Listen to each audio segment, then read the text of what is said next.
జనసేన నేత నాగబాబు అలాగే నటుడు ఈయన ఒక కమెంట్ చేశారు. ఏంటంటే జగన్ ఆంధ్రజాతికే ప్రమాదకరం, అలాగే కేసీఆరే ఓడిపోయినప్పుడు జగన్ ఒక లెక్కన అనేసి అన్నారు. దీన్ని మనం ఎలా చూడొచ్చు అనేది మనకు వివరించడానికి సీనియర్ జర్నలిస్ట్ భరద్వాజ్ గారు ఉన్నారు. ఆయన అడిగి తెలుసుకుందాం. నమస్తే సార్. నమస్తే సార్, నాగబాబు గారు ఒక కమెంట్ చేశారు, ఆంధ్రజాతికే ప్రమాదకరం అని చెప్పి. నిజంగా జగన్ ప్రమాదకరమే అంటారా? జగన్ ప్రమాదకరం కాదు, చంద్రబాబు ప్రమాదకరం. వీళ్ళు ఎవరినైతే భుజాన్ని వేసుకుంటున్నారో, చంద్రబాబు నాయుడు ఎందుకు ప్రమాదకరం అంటున్నానంటే, ఆయన ఈ దేశం మార్కెట్ ఎకానమీలోకి ఎంటర్ అవ్వగానే pro market activity, pro market రాజకీయాలు ప్రారంభమైన సందర్భంలో ఆయన ముఖ్యమంత్రి అయ్యాడు 95. ఎన్టీ రామారావు గారు ప్రో మార్కెట్ లేడు, ఆయన యాంటీ మార్కెట్గా ఉన్నాడు, మద్యపాన నిషేధం విధించాడు. ఆయన మూడోసారి ముఖ్యమంత్రి అవగానే ఆయన ఎన్నికల వాగ్దానం అది, సంపూర్ణ మద్యపాన నిషేధం ఫైల్ మీద సంతకం పెడతాను నేను, నా మొదటి సంతకం ఆ ఫైల్ మీదే అని ఆయన ఎన్నికల ప్రచారంలో చెప్పాడు. చెప్పిన తర్వాత పార్టీ గెలిచింది. నిజానికి అంత గెలుపు వస్తుంది అని ఎన్టీఆర్ కూడా ఆశించాలి.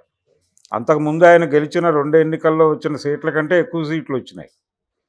ఆయన ఆశ్చర్యపోయాడు, ఇదేంటి ఇన్ని సీట్లు వచ్చినాయి మనకి అని అనుకుని సంపూర్ణ మద్యపాన నిషేధం ఫైల్ డిజైన్ చేస్తున్నటువంటి టైంలో చంద్రబాబు నాయుడు గారు వద్దు అంటే, సంపూర్ణ మద్యపాన నిషేధం కాదు, ముందు కట్టడి చేస్తాం, కొన్ని చోట్ల ఈ బెల్ట్ షాపులు తీసేస్తాం, తర్వాత షాప్కి మధ్య దూరం పెంచుతాం, కొన్ని షాపులు తొలగిస్తాం, ఇలాంటి అంటే నెమ్మదిగా దశల వారీగా సంపూర్ణ మద్యపాన నిషేధానికి వెళదాం, ఒకేసారి తీసేయటం ప్రమాదకరం, అందుకని అలా రూట్ మ్యాప్ వేసుకుంటూ వెళదాం, మీరు సంపూర్ణ మద్యపాన నిషేధం అనద్దు అని చెప్పి ఈయన వంతుగా ఆయనకు సలహా చెప్పాడు.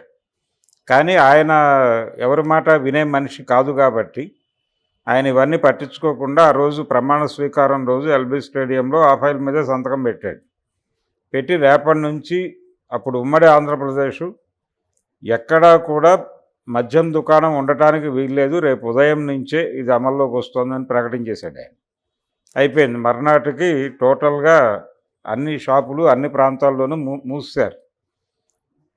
ఇది మార్కెట్ని ఇబ్బంది పెట్టింది. ఇదేంటి ఇలాంటి నిర్ణయాలు తీసుకుంటున్నాడు ఈయన అని. చివరికి ఎంత కాన్షియస్గా వెళ్ళాడంటే ఎన్టీఆర్, ఆయన విచిత్రంగా మొలాసిస్ యూనిట్లు ఉన్నాయి ఇక్కడ, వాళ్ళ లైసెన్సులు రెన్యువల్ చేయడానికి కూడా ఆయన ఒప్పుకోవాలి. మేము బయట అమ్ముకుంటాం అన్నా కానీ ఈ రాష్ట్రంలో ఎవరికి అమ్మం, బయట ఎక్కడో వేరే రాష్ట్రాల్లో అమ్ముకుంటాం, మా లైసెన్సులు రెన్యువల్ చేయండి అని ఫైల్ పెట్టుకుంటే దాన్ని కూడా పక్కన పారేశాడు ఆయన. నాకు అంటే నేను మద్యపానం ద్వారా వచ్చే డబ్బులే వద్దనుకున్నాను, దీన్ని రెన్యువల్ చేయడం ద్వారా వచ్చే డబ్బుల గురించి నేను ఎందుకు కక్కుర్తి పడాలి, నాకు అక్కర్లేదు, తీసుకెళ్ళిపోండి, నేను రెన్యువల్ చేయను అన్నాడు ఆయన. ఇవన్నీ కూడా అంటే ఆయన నిర్ణయాలన్నీ మార్కెట్ సెంటిమెంట్ని కొంత ఇబ్బంది పెట్టినాయి. ఈ మార్కెట్ శక్తుల మద్దతుతో చంద్రబాబు నాయుడు ఎన్టీఆర్కి వెన్నుపోటు పొడిచి ఆయన ముఖ్యమంత్రి అయ్యాడు. అంచేత మార్కెట్ క్రియేట్ చేసినటువంటి సీఎం ఆయన. అందుకని ఆయనకు పబ్లిక్ కాదు, ఆయన వ్యాపారం మాత్రమే చేస్తాడు. ఆయన వ్యాపార రాజకీయం మాత్రమే చంద్రబాబు చేస్తాడు. అయితే ఈ వ్యాపార రాజకీయం చేయడంలో ఆయన రాజశేఖర్ రెడ్డికి, జగన్మోహన్ రెడ్డికి కూడా గురువే. ఆయన నమూనాలే వీళ్ళు వాడుతూ ఉన్నారు. ఈయన హైటెక్ సిటీ మరొకటి ఇలాంటి నిర్మాణాలు చేసి మనీ స్పిన్నింగ్ చేశాడు చంద్రబాబు ఆయన హయాంలో. దాదాపుగా అదే మనీ స్పిన్నింగ్ ప్రోగ్రాం ఆయన జలయజ్ఞం పేరుతో చేశాడు వైఎస్ రాజశేఖర రెడ్డి.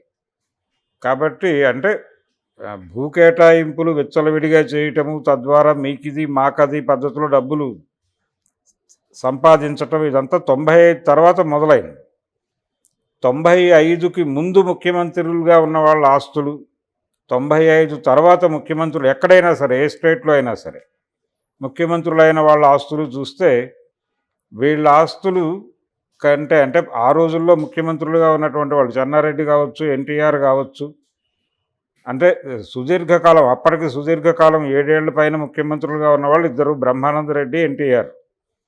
వాళ్ళిద్దరి ఆస్తులతో పోల్చుకుంటే చంద్రబాబు నాయుడు గారి ఆస్తులు ఎక్కడో ఉన్నాయి.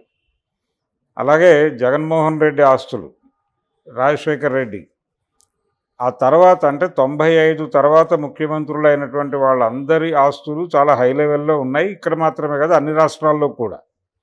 అంటే వీళ్ళందరూ మార్కెట్ క్రియేట్ చేసినటువంటి ముఖ్యమంత్రులు, మార్కెట్ ముఖ్యమంత్రులు తప్ప ప్రజల ముఖ్యమంత్రులు కాదు.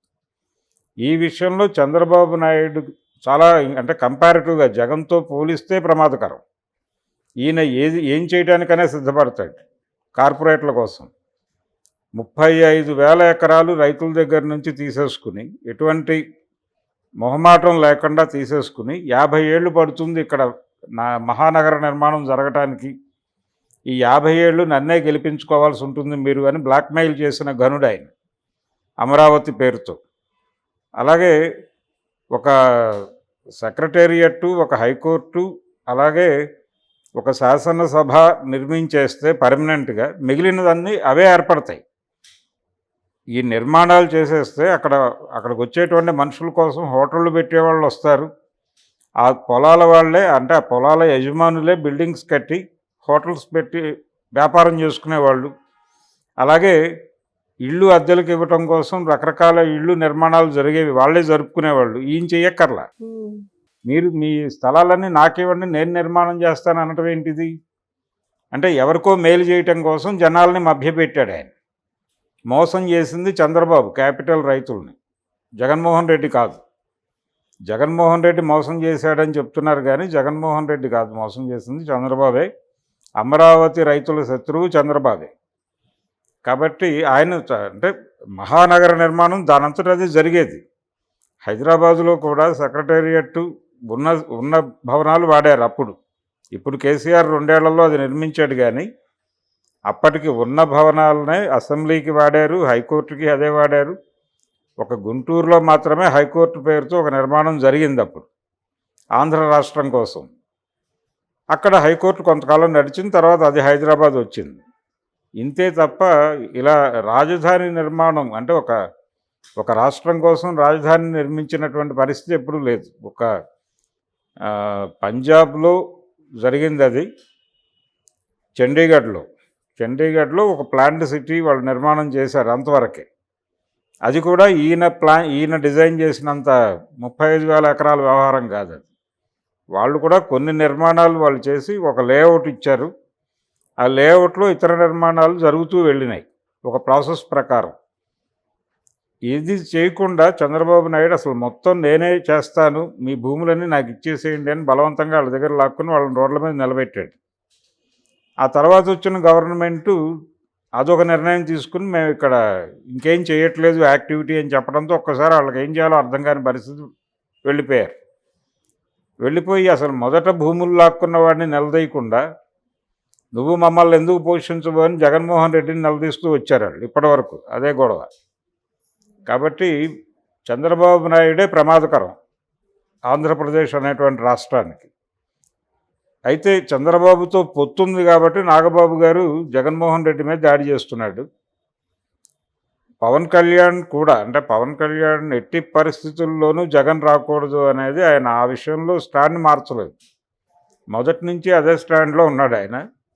అందులో భాగంగానే అంటే జగన్మోహన్ రెడ్డిని ఎలాగైనా అధికారంలో నుంచి దించడం కోసం బీజేపీ ప్రభుత్వ వ్యతిరేక ఓటు చీలకూడదు ఎట్టి పరిస్థితుల్లోనూ అని ఆయన బీజేపీ, టీడీపీ, జనసేన కలిసి పోటీ చేయాలి, మీరు రూట్ మ్యాప్ ఇవ్వండి అని బీజేపీకి చాలా కాలంగా విజ్ఞప్తులు చేస్తూ వస్తున్నాడు రిపీటెడ్గా.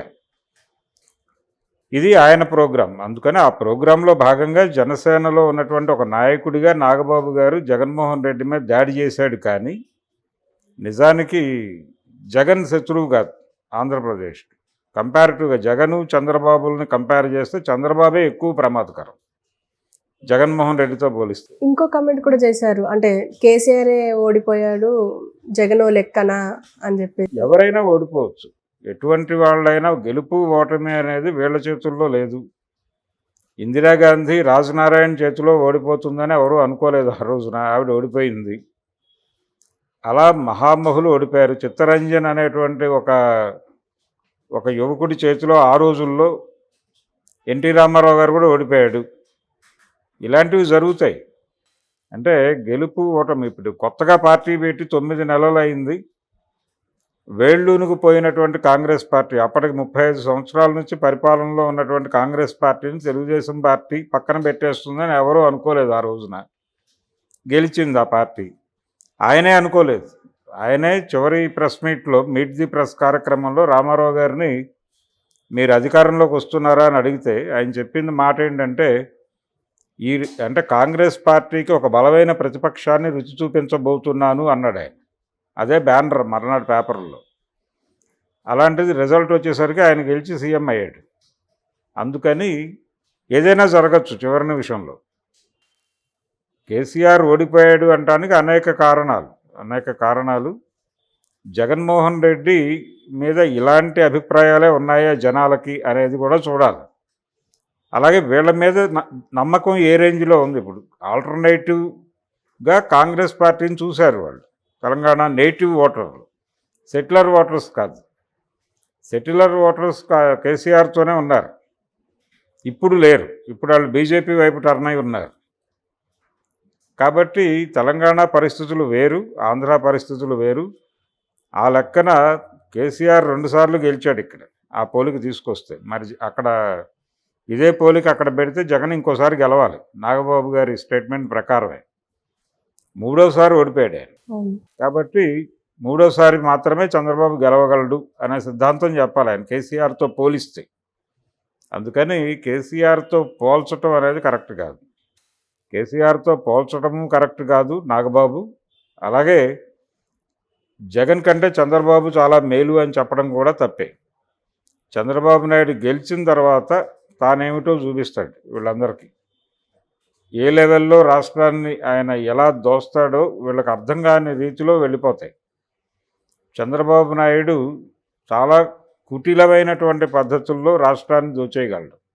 అది చేసి చూపిస్తాడు. వీళ్ళకి నెమ్మదిగా అర్థమవుతుంది. అప్పుడు పాలనలోకి వచ్చాక వీళ్ళు ఎలాగో ప్రభుత్వంలో భాగస్వాములు అవుతారు ఈసారి గెలిస్తాయి.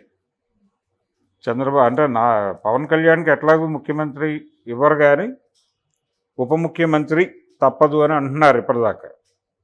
ఉప ముఖ్యమంత్రిగా పవన్ కళ్యాణ్, ముఖ్యమంత్రిగా చంద్రబాబు నాయుడు గారు. మరి ఆ పరిపాలన ఎంత అద్భుతంగా ఉంటుందో అప్పుడు చూడాలి ఒకవేళ గెలిస్తే.